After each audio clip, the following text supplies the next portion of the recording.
ang true love kasi, dapat nino-nourish siya. Hindi siya yung biglaan lang na 'pag nakita mo, ay true love pala 'yan. Yun pala yung tinatawag na infatuation. Mahal kita. Gihigugma ko ikaw. Ay ayatin ka. Palangga ko ikaw. Hinihigugma ko ikaw. Namumutanta ka. Kaluguranda ka. Inaruta ka. Pikababayan ko sa ka. Kalinian ko si ka. Kinapalangga ta ikaw. Kalasahan takaw. Taamayo kontigo. Buong nawa hukon. Taamayo contigo. Pen hodja. Mabaya ko sikaw. Agan ma ko ika. Naila ako sa imo. Inado taka. Enggigigma takaw. Gagabayan akense ka. Palangga ta ikaw. Pipian tika. Dakhal ginawak ko niko. Ang kaalikit, ako kamo. Nahigugma ko nimo. Kinahigugma ko ikaw. Hinigugma ko ikaw. Kanda tage. Idutaka. Hitsada ko imo. Anlabien ka ta. Tahigugma takaw. Laylay diksik ah. Payabata ika. I love you.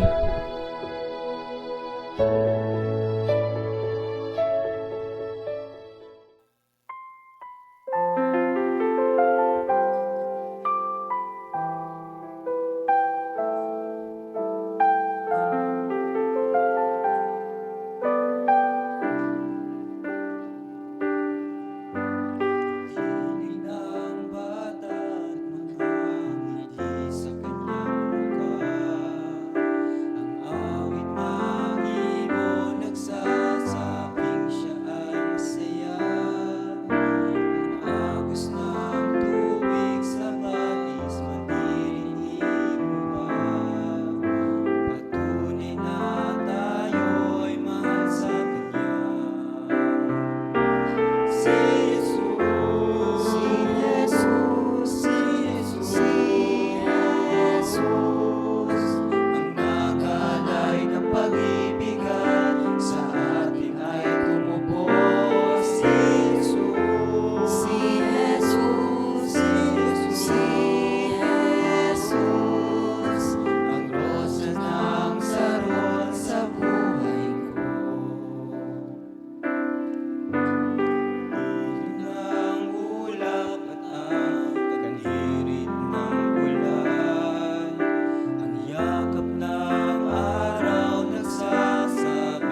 Isang mapagpalang araw sa ating lahat at welcome sa pinakaunang episode ng ating programang I Love You Book Series.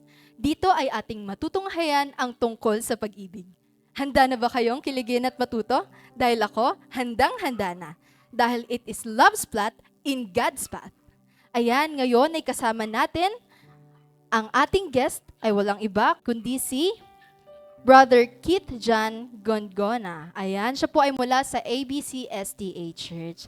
Hi brother, kumusta ka Hello. po? Okay lang naman. Ayan, okay lang naman. So siguro lahat naman tayo kapag tinatanong kung kumusta lang tayo, okay lang naman tayo palagi, hindi po ba? Tayo po ay nasa ating pinakaunang chapter at may pinamagatang, Is it love? Ayan. Tanong agad siya sa chapter 1. Is it love? Ano nga bang meron sa love? Sa ating buhay, sa book na ating nabasa, sa I Love You book, dahil ito nga ay tungkol sa I Love You book, paano nga ba natin masasabi na ito ay love? Bago natin ipagpatuloy yung ating pagkukwentuhan, pwede ba kitang hilingan na manalangin muna tayo saglit? Let's pray. Dakila at banal naming Diyos sa makapangyarihan sa lahat. Panginoon, namin pong pinapapurihan ang inyong pong dakilang pangalan. Panginoon, sa oras na ito, habang kami po ay mag-uusap tungkol po sa inyong pong mga salita, bigyan niyo po kami ng gabay. Nang sa ganun, Panginoon, ay amin pong mahimay ang mga dapat po naming malaman na nagmumula po sa inyong pong mga salita. At Panginoon, maraming salamat po sa pagtugon ng aming mga hiling sa pangalan ni Jesus. Amen. Ayan. So, sa ating episode na ito, ang tanong, di ba, sa chapter 1, nabanggit po doon na ang pag-ibig ay naikumpara sa isang halaman. Tama po ba? Bakit po siya nakumpara sa tingin ninyo? Sa tingin ko, kaya na-compare yung love sa halaman. Kasi, for example, mag-aalaga ako ng isang plant.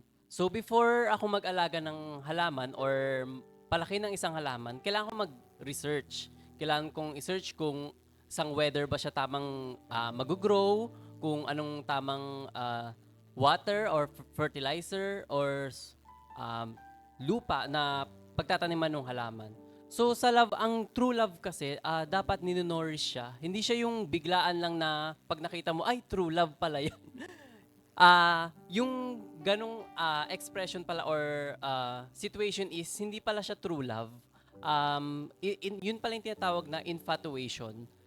Parang panandalian lang siya na in love ka or humanga ka sa isang tao dahil sa figure or dahil maganda siya or sexual attraction. Ganon. So, gaya ng isang halaman, ang love ay nourish siya para mag-grow.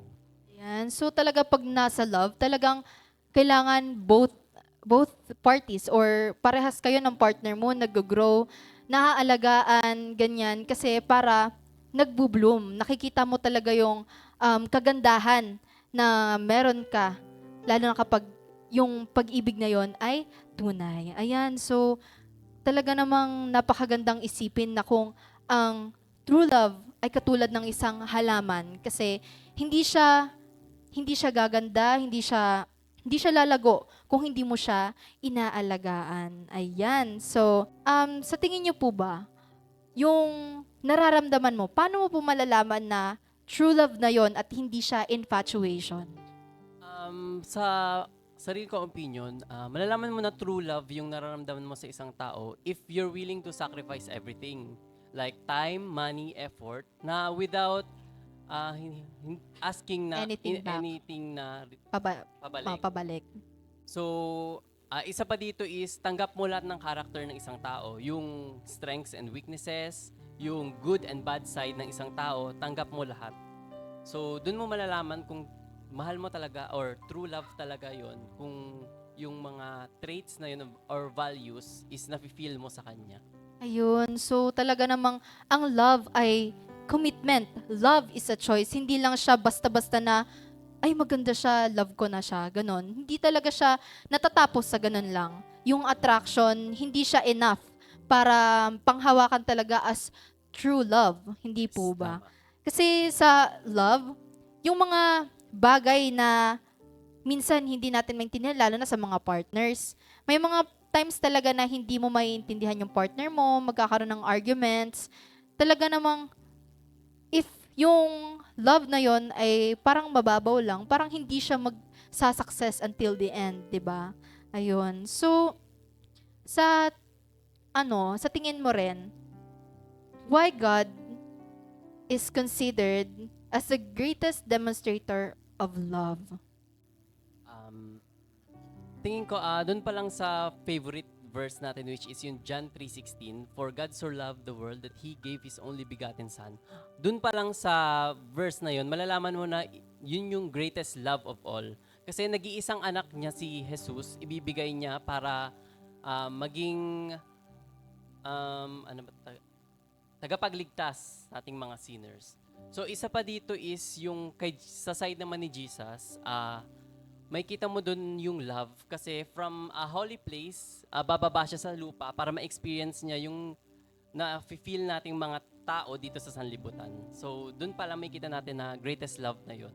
Amen. Kaya pala tinawag na greatest demonstrator ng love ang ating Panginoon. Sa ano naman po ang mapapayo nyo sa mga kapwa natin kabataan na sa mga naghahanap po ng kanila pong mga magiging kapartner in the future? Ayan, ano pong mapapayo ninyo? Siguro sa generation kasi namin, iniisip na namin yung bigat ng commitment ng as a family. So ako kasi panganay ako sa aming family as the Breadwinner. eldest. We have the responsibility para ibalik naman sa family natin yung mga hirap na Mga efforts. efforts na binigay nila sa atin during na nag-aaral tayo. So sa akin siguro parang hindi ko siya priority in the first place. Ang naisip ko kasi as a breadwinner nga, ibalik muna sa family ko yung mga effort na binigay nila. So Family first muna Oo. talaga bago yung sarili mo. Ayan. So, ayan, nice meeting you po at napakaganda ng ating pag-uusap tungkol sa It is Love. Ayan. So, bago po natin i-end yung pag-uusap natin, sayang nga po at gusto ko pa, marami pa po akong gustong itanong. Gusto ko pa po makilala kayo ng mas maganda, tsaka yung para yung mga discussion natin ay share natin at magbigay ng inspiration sa atin pong mga viewers. Ayan, pwede po ba kita hilingan na mag-pray para po sa ating pagtatapos? Panginoon, salamat po sa araw na ito na pinagkaloob niyo po sa amin upang ma-share ang mga aral na siyang magbibigay ng guidance sa bawat isa. Panginoon, salamat po sa mga pagpapala na natatanggap namin sa araw-araw. Patawarin niyo po kami sa aming mga pagkukulang at pagkakasala. Ito po ang aming dalangin sa matamis na pangalan ng aming Panginoong tagapagligtas na si Jesus. Amen. Amen. Ayan. Maraming salamat po sa inyong patuloy na pagsuporta at inaasahan po namin ang inyong pong patuloy na pagtangkilik sa aming programa, ang I Love You Book Series. Hatid po namin ang pag-ibig saan mang sulok ng daigdig.